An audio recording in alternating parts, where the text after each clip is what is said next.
Hi.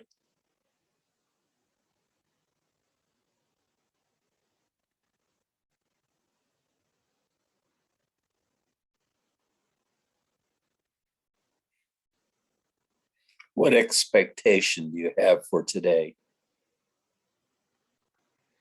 What's Ed going to say? The same old bullshit or some new bullshit? It's going to be the same old bullshit, but in a nifty new package.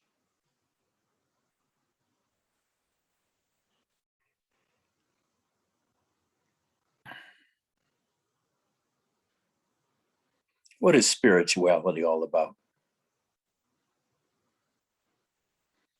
Well, depending upon which religion or spirituality flavor you pick, almost each has its own end game.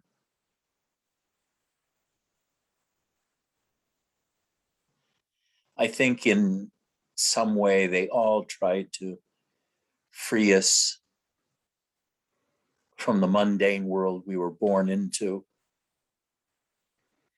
and we grew into and we were educated into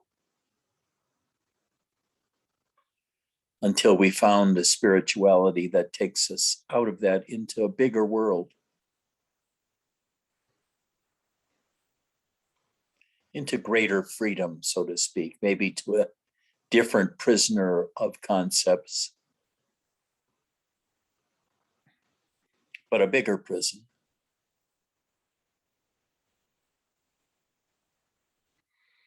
Advaita, as practiced by Ramana and Nisargadatta and Robert,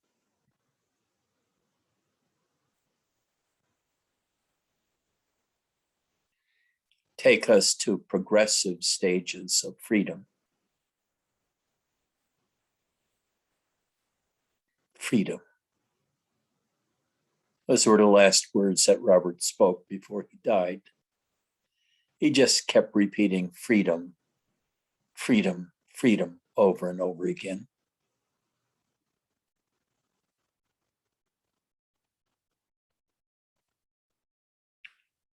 And here, this kind of freedom is absolute. You don't stop with acquiring spiritual powers so you can do something in the world, cities.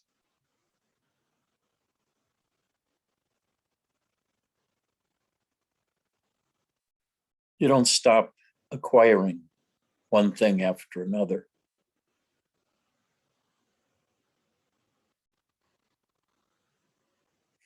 With Advaita, let's say Robert Adams Brand, it's about progressively relinquishing of understanding.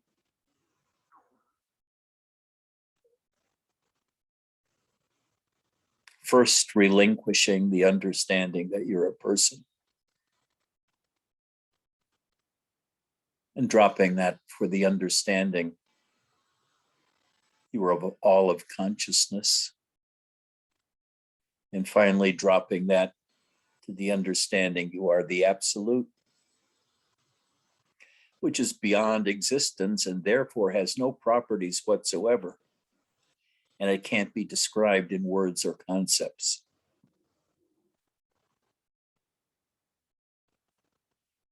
So progressively, by expanding into ever expanding realms of experience, so to speak, we disappear as an individual and a human.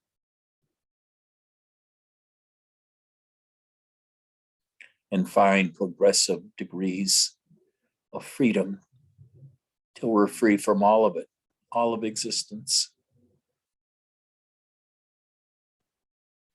And in that we find peace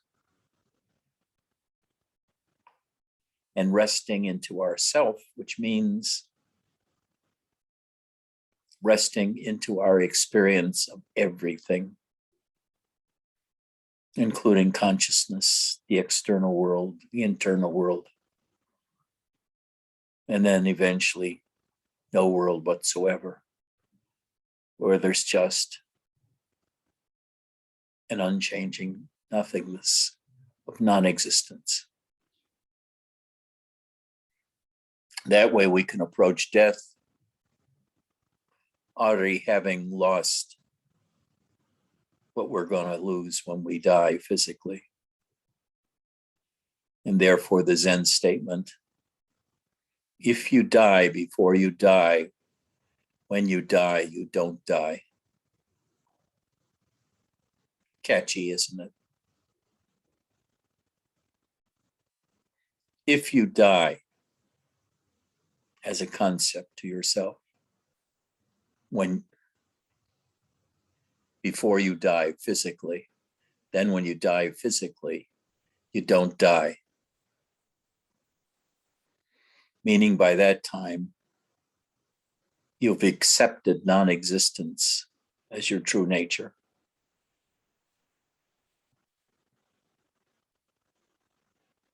The problem is existence is of the world. And it always has properties, characteristics, forms, and then names, of course, since our mind is always naming things.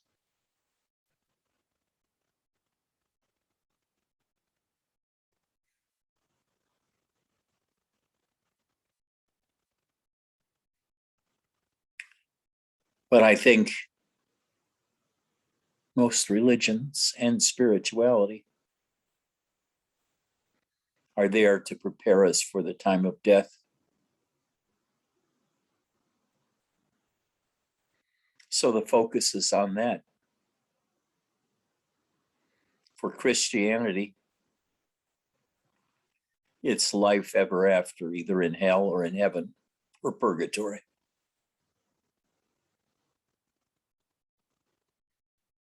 For Buddhism, most of the Buddhisms,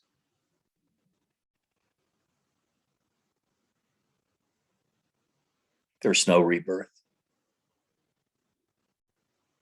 But for many kinds of Buddhism, there are continual rebirths, just as in Hinduism. And they posit a school-like structure for rebirth,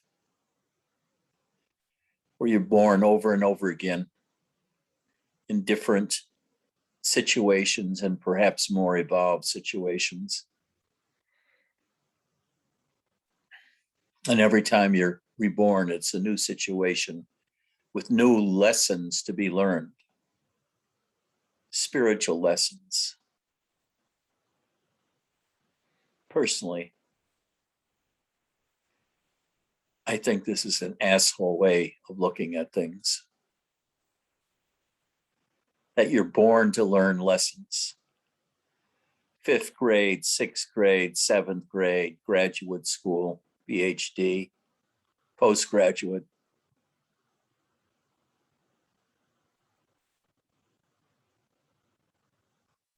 There's too much purpose in that.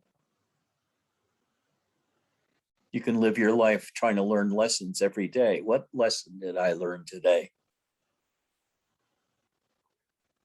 And it raises problems. Who is the one that set this whole structure up of progression or evolution of the soul? What is the soul? Where is the soul in me?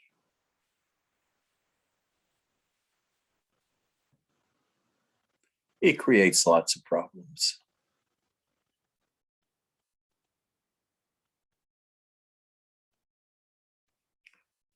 Even Robert was given to create bullshit stories to help you along to believe his type of self-inquiry by saying, in the end, you are Brahman. You are consciousness. You are infinite, all knowing, and all that kind of crap. Because I never knew what he meant by you are Brahman.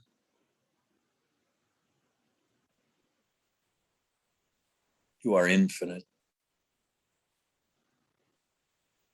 or any of that stuff. To me, I just ignored everything he said there because it didn't make sense to me. It's not something I knew. It was just another learning added on to all the others that people were trying to give me. How is it different from Hinduism or from Christianity or anything else? It was just another story. And Robert freely admitted he was telling a story. Matter of fact, he said people love to hear stories, so he told stories all the time. He made up stories.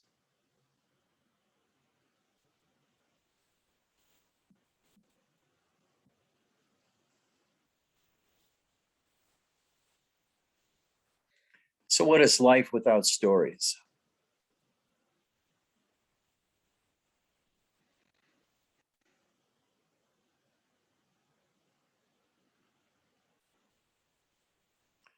What is life like without internet access and being able to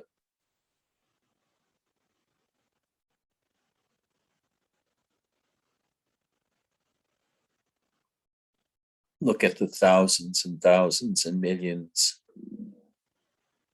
of videos on YouTube? What would life be like without YouTube?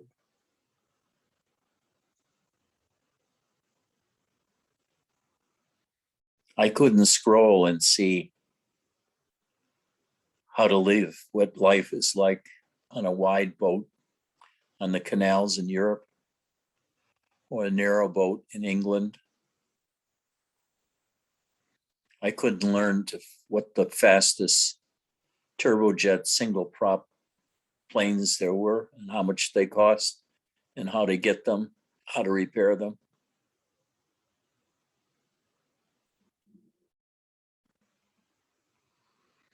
I wouldn't be able to look up at all the different treatments for cancers I never had.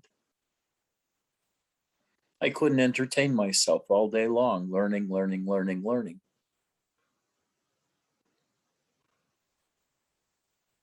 You know, I think the worst life possible would be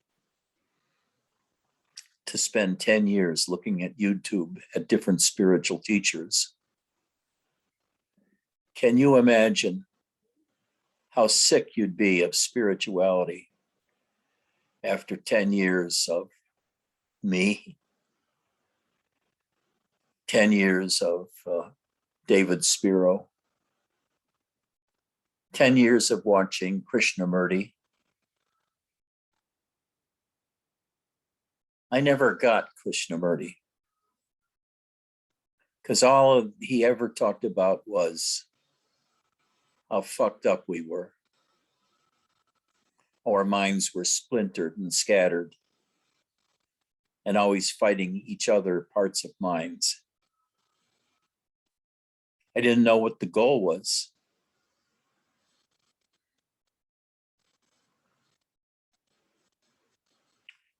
But if you can think of the goal simply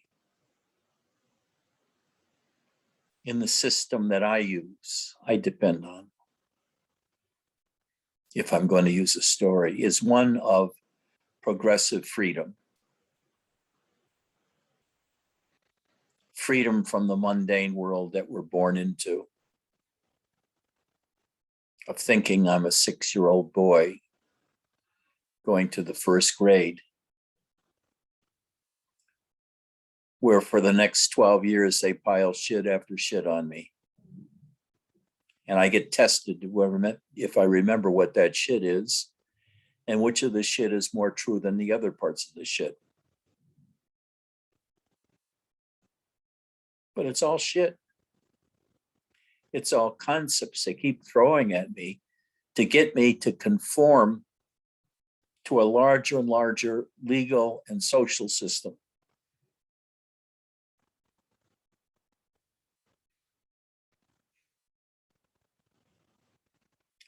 But Robert does something else. He says, I don't exist, that the I sense is false, that I'm not the body, that's an illusion. I'm not the world. I'm not in the world. It's all illusion. And I struggle with that, saying, what the hell does he mean by that? I don't exist. Of course I exist.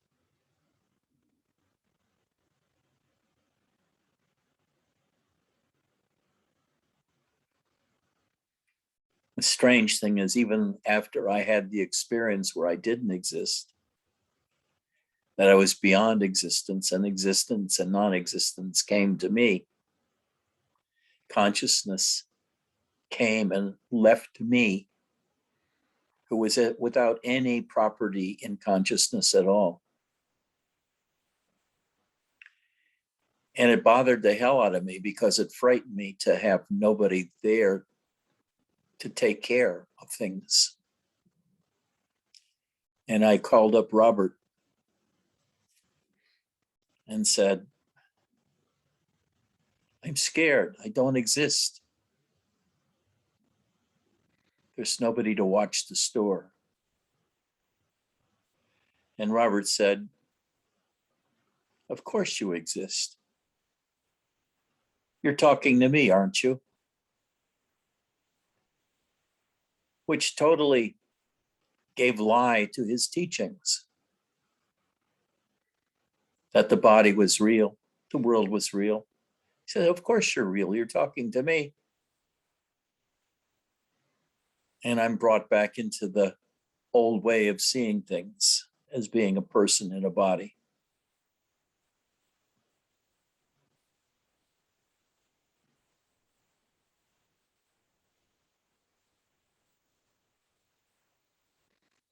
But what Robert is trying to do is to get rid of all concepts. Do not think your way through life, always making decisions based on principles or needs, but accept life as it is without measuring it, without explaining it, without having goals, and just resting in your own experience of yourself, whatever that is for you, but not naming or explaining anything about your own existence. Knowing that words really can't capture your existence. They only paint a story or a picture or tell a story. And the story is not your existence. Your existence transcends or precedes all stories. So any story is not true.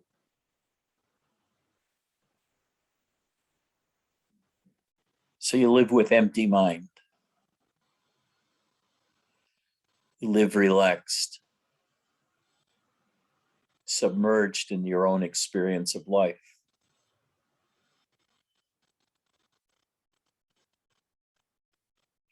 Finding progressive freedom from concepts.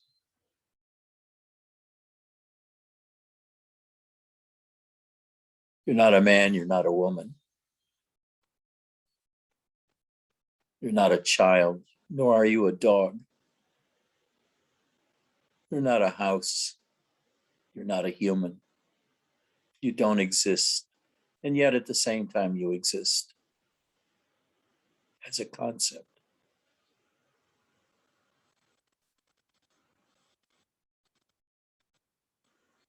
Existence and non-existence are just a conceptual thing. In reality, there's neither. It's just a concept, existence and non-existence. It's a thing of the mind, the way we describe life or ourselves. It's not needed. It's besides the point. It's used to fit into the general framework that everybody else is hanging around in. But does it really help you to understand that you exist? Fucking A, you exist. So what? Or does it help you to realize you don't exist? That the term existence is just a concept applied to your experience of yourself and everything. And does it make any sense to say my experience of myself and my experience of the other? Do we split up our experience into self and other? And does it do us any good? What is gained by it?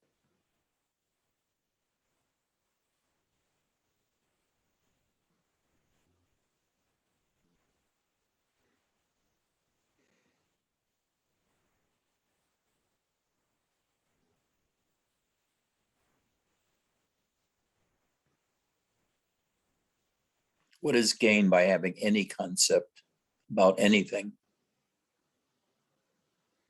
Except when we're a scientist.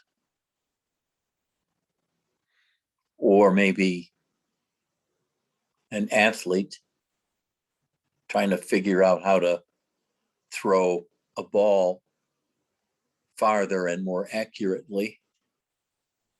And you consider everything. The speed with which you throw your arm, how to increase that speed, how to change the angle of the throw, change it from 40 degrees to 35 to 28 degrees, seeing which gets the greatest distance. So having concepts can be useful when it comes to getting things done in life.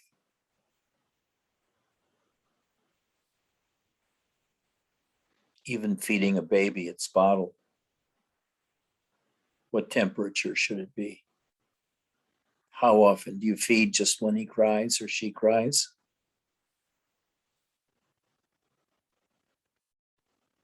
Do you warm it up to room temperature or up to 85 or 90 degrees? What's the best temperature for the bottle?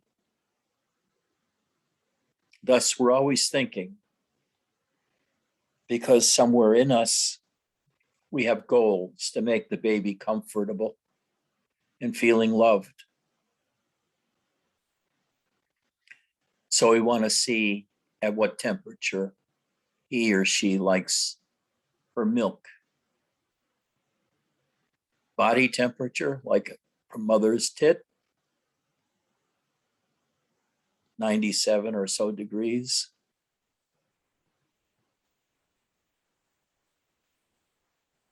And so we think and think and think and think.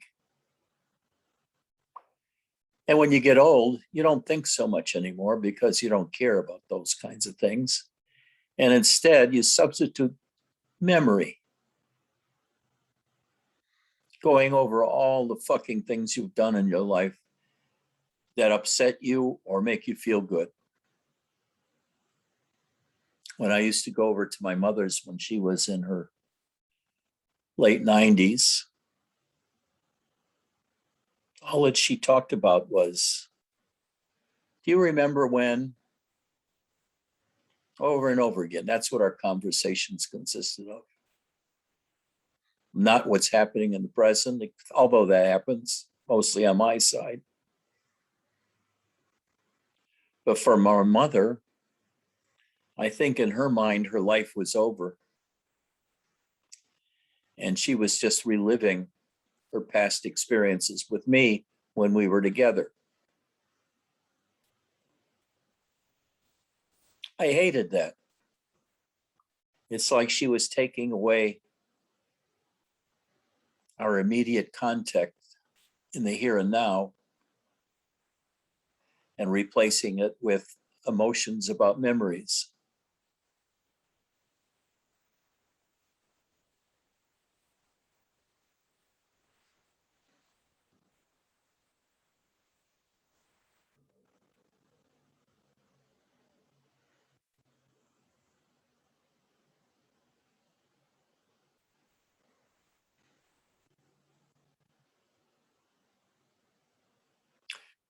Bernadette has the camera firmly fixed on Chris, who isn't there.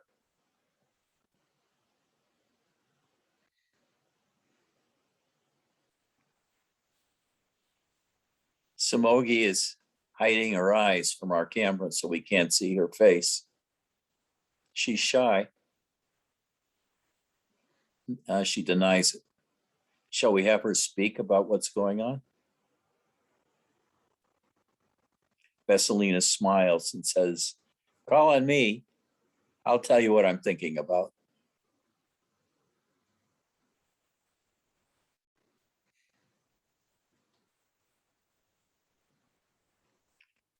So it's progressive freedom for Robert. Same thing for Nisargadatta. Getting rid of the concept that we are identical with our bodies and minds. Making the body and mind less important than the totality of our present experience. And usually we divide our present experience into internal and external, into the body's experience and external world's experience, or our experience of the external world, and that there is an independent external world, independent of me, of which I'm a small part. And instead, Robert says, no, you're everything. You're everything you see, you feel, you hear, you touch. It's all yours. All of existence is you. Suddenly you become 100 times larger. And you identify with the totality of consciousness, which takes a few years to flower. But you find a more progressive freedom instead of being a lonely little person. You expand. And through that expansion, you're far more relaxed. Your body tension drops. There's no longer threats from the outside to protect yourself against. So your muscles don't get all stressed, straining for the combat or the flight to come. You feel at peace in the world. Except some of us, like Vesselina, is always wrestling with her inner demons, each of which wants a different outcome, and they're all conflicting with each other. Now, who knows that besides Vesselina? The inner demons, which are the different directions that we want to go in or don't want to go in. Going to medical school, getting married, finding comfort with the family, bringing up my cats, or making a lot of money in cybersecurities, some way or another. Finding an occupation that we find less stressful, where we can have more peace and quiet.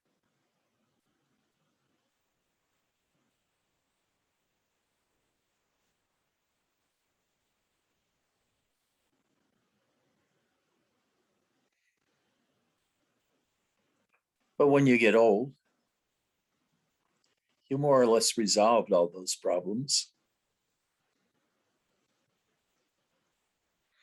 Maybe you're living comfortably without a lot of turmoil or things to do. You're retired.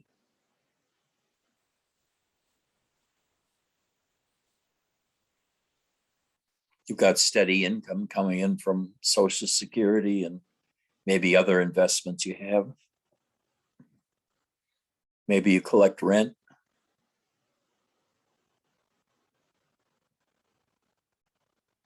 You've left the world of toil for a living. And let me tell you, that's very relaxing. When you don't have to struggle and worry about rent and the power bill, telephone bill, your internet bill, your media bill.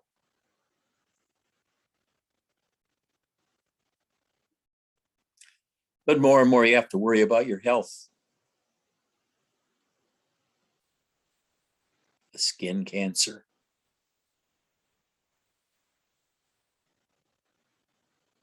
chronic diarrhea,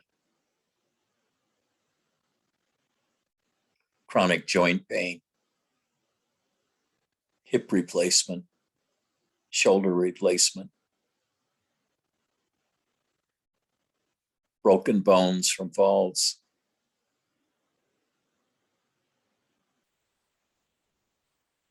So if you exchange one source of stress for another source of stress, when are you ever going to just relax and live without all the competing demons in you demanding attention? This is what Krishnamurti talks about, which I never understood. Why he emphasized that doesn't help to know that.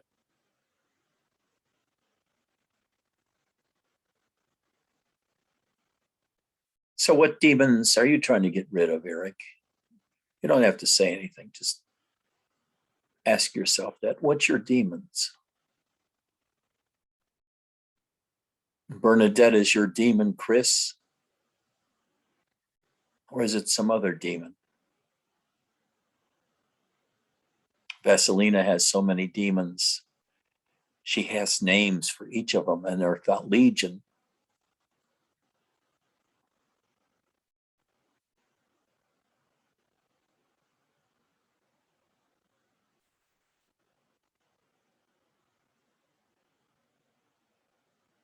What about you, Frank? What are your demons? And VJ. VJ keeps failing to obtain Shakti and peace, struggling with his mind and always losing.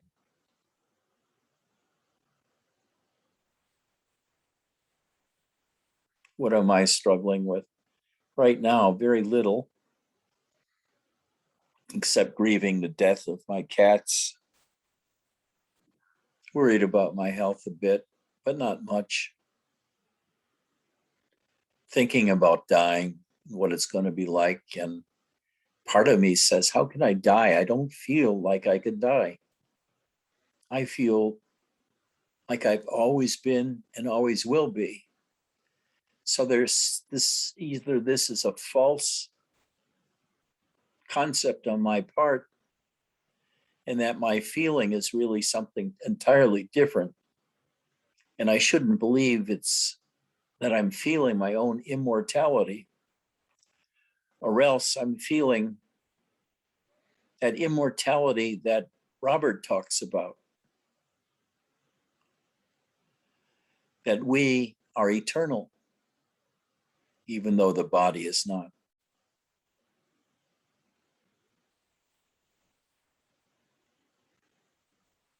So I look at that feeling that is, I could say, is me, refers to me That's not external at all. I wouldn't imagine anybody else like Michael would feel how I feel. But it's always there, this feeling of solidity and permanence. What is this? Is this a false shadow? Is this some concept I've made up or identify with what Robert said as being immortal? Or is it something having to do just with the life of the body that disappears with the life of the body? I don't know. I'll keep exploring.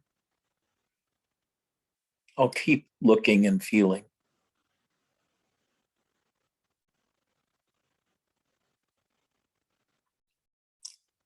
Because as I feel inside of me, into that bundle of that mass inside of me, I don't know what to call it, me, I, myself, my body, my energy.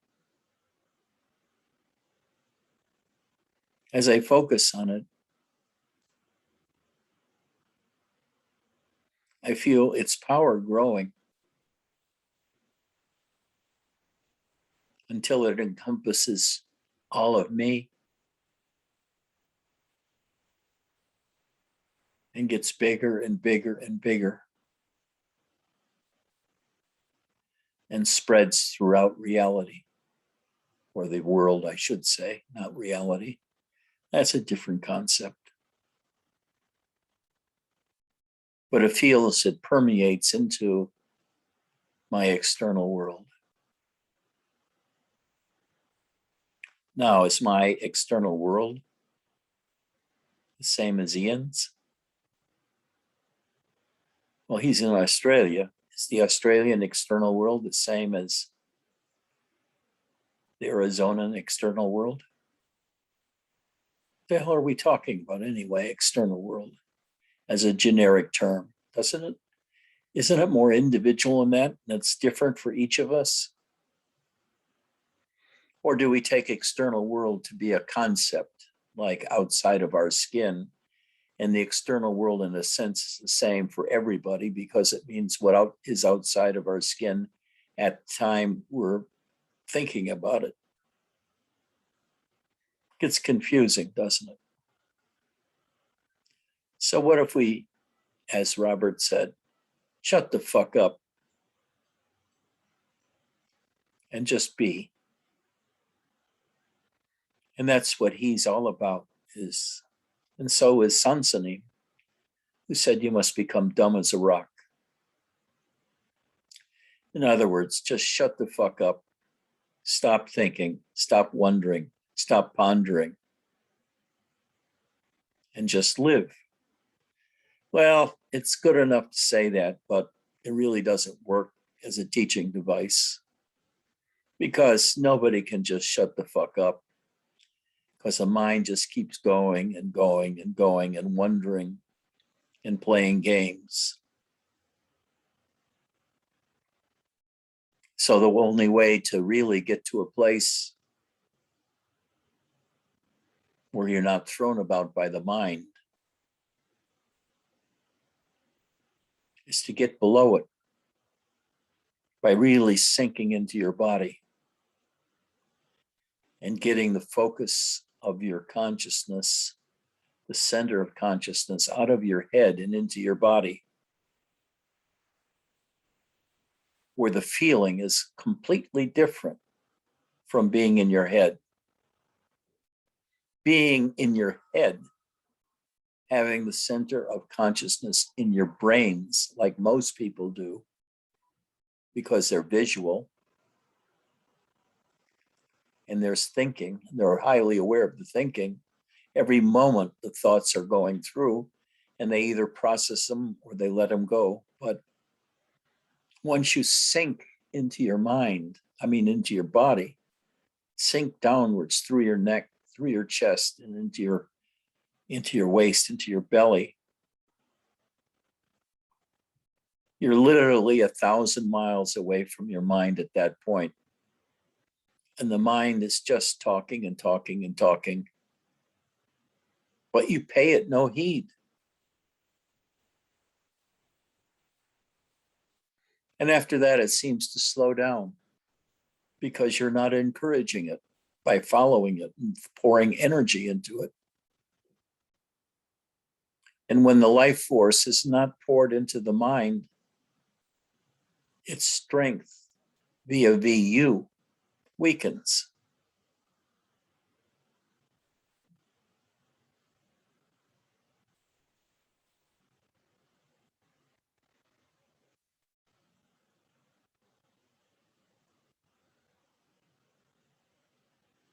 So instead of worrying about the next 3 years you have to go through before you're a doctor, you eat your second coffee cake and you toss the thought aside and say, oh, how delicious this cake is or isn't.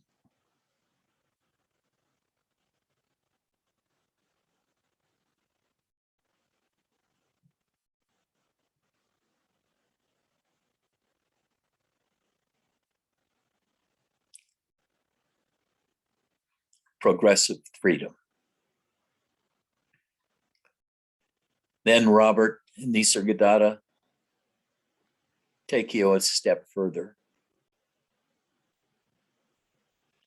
and say, you're not consciousness. You are that which perceives consciousness. And this perception occurs from outside of existence, from the point of view of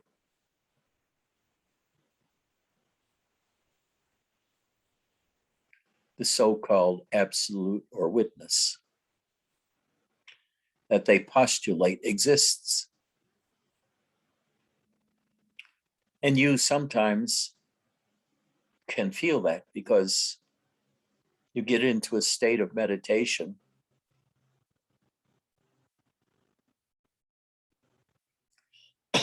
where you feel yourself to be outside of the body and of reality altogether, untouched by it. And you take that as your basic point of view, as the outsider that's perceiving.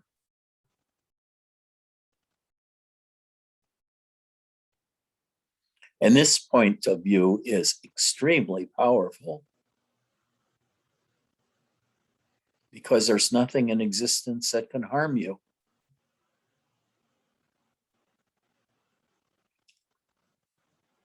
In a sense, you're neither eternal or non-eternal, because neither of those words apply to you, who is beyond altogether existence, and words that apply to existence, including infinite.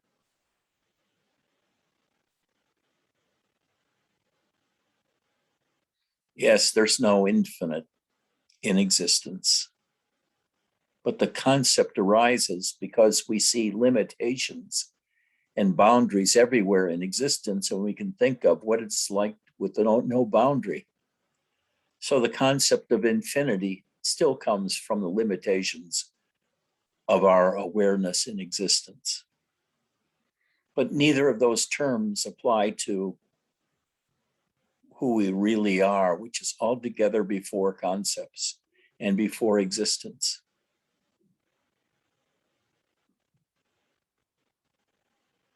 Now, aren't you glad to learn this? Don't you just tremble with excitement to learn that you're before existence? And that you won't die because you were never born? And all those other clever things people say? You are the unborn Eddie, the unborn Michael, the unborn Frank, the unborn Angel.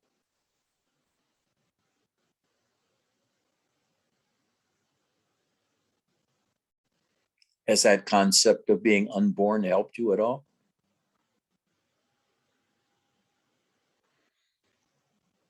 has that experience of being outside of all of existence, observing it from an aloof, peaceful, no emotion, no thought point of view helped you? Well, it certainly takes the stress away.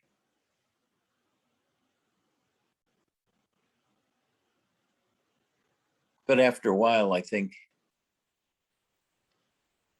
you lose having the spontaneity of change and danger and of elation.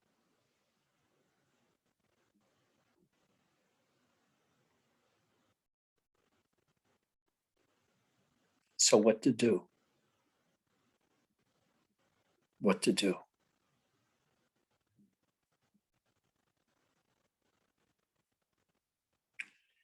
You know, by now, it's absolutely assured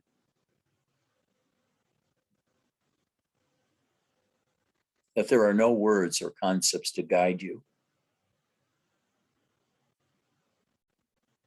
Loving the Guru is out. Surrender to God is out. They all take you to some sort of conceived freedom.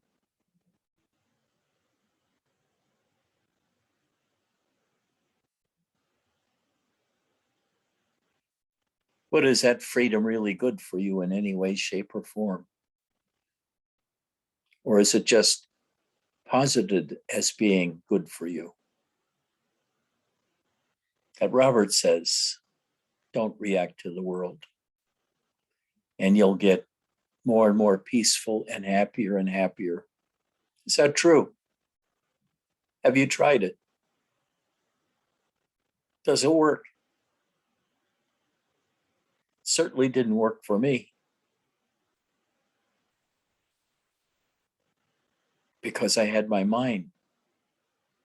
And I kept saying, there must be more than this. There must be more than this.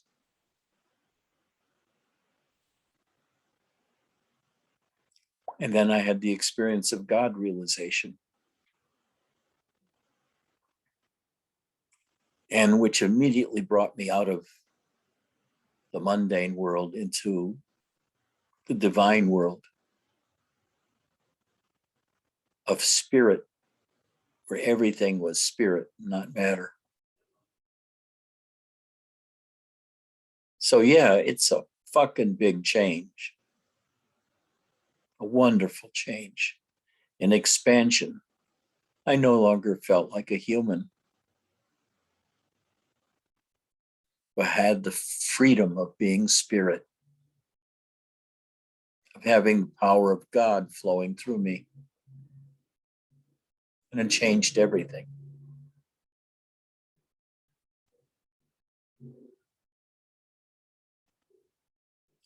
Now, am I willing to give that up in order to become nothing? To become the absolute, which has not the slightest trace of existence?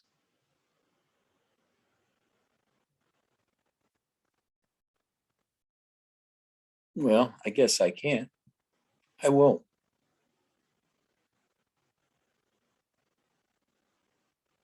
I love the realization of myself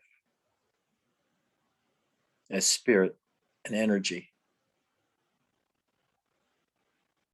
of love and life. And I'm not ready to give it up.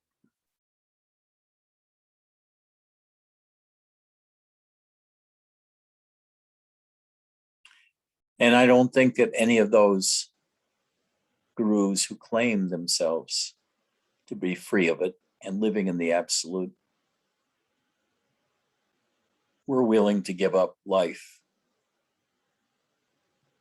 All except Nisargadatta, who was trying to throw his life away the last few years and was doing everything possible to divorce himself from living. He welcomed nothingness, not Robert. Robert wanted to hang around as long as he could.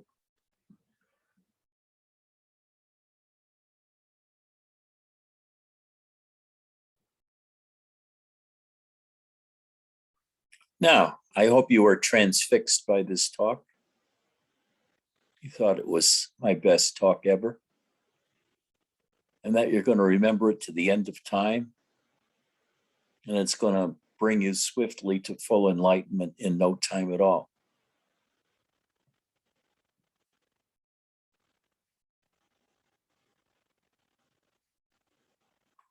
Does anybody have any questions or comment?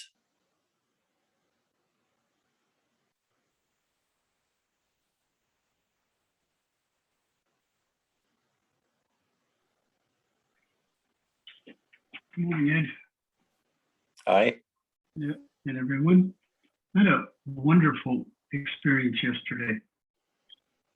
In my morning meditation, I became very acutely aware that the function of the mind is simply to take all experiences in consciousness and fit them into one's narrative history. And that if one lives from the state of awareness, there is no narrative history and no place to put those elements. And that's a certain degree of freedom.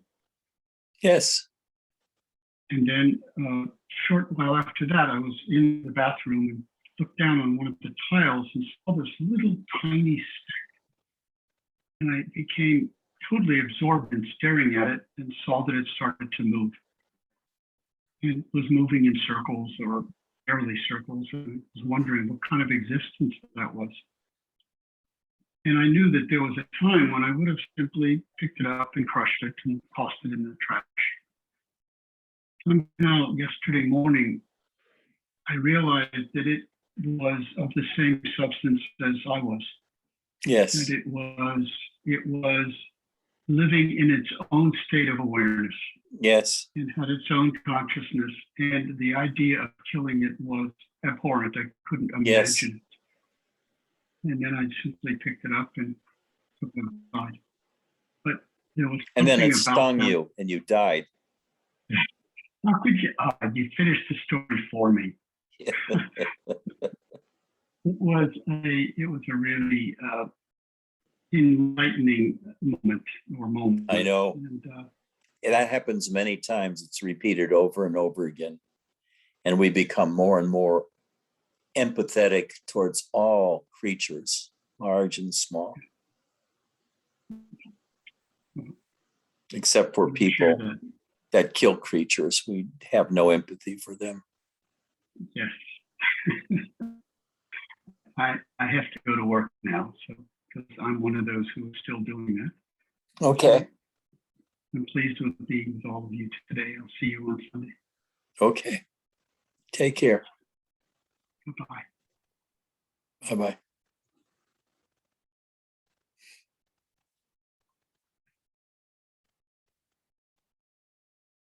Anybody else have anything to say? Samogi, tell us about what you were feeling today, all during satsang.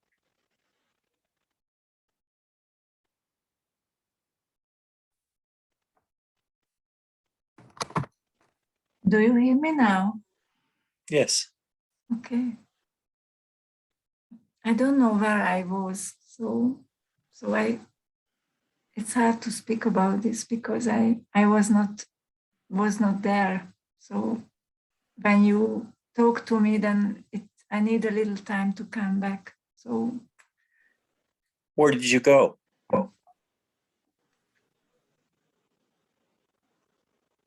If you weren't there, where were you? It's better not to speak about this. I can't. If I say I was in my heart, it's not the right word. I don't know. I know. It's very hard to describe things like that, isn't it? Yes. So if you start to speak, somehow you have such a hypnotic power on me, and I don't know what's happening. So I just go towards the direction from where you are speaking from, I think. I don't know. But slowly, now I come back now.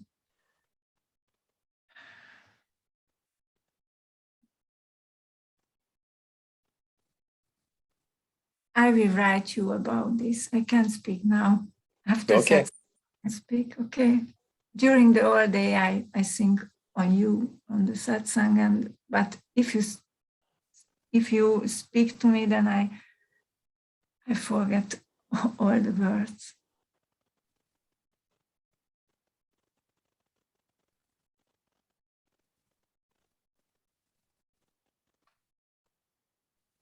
Eddie, what about you?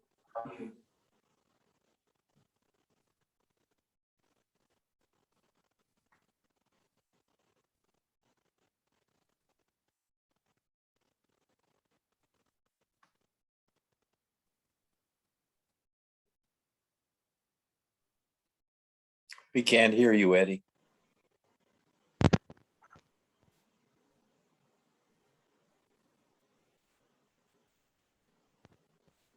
Still can't hear you.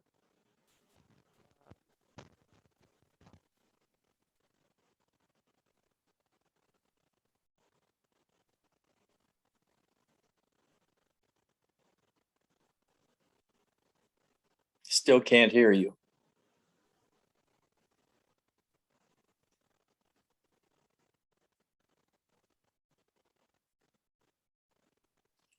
Eric, we'll try you.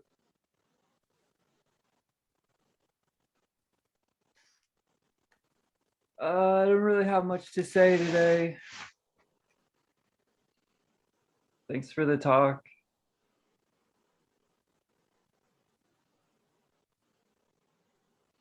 Really blew you over, huh? Changed your life completely.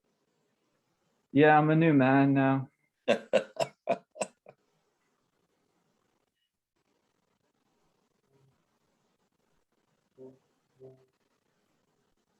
Maybe Now, in Jay's Huh? maybe in Jay's absence, I'll say, Edgy, what you did today just took us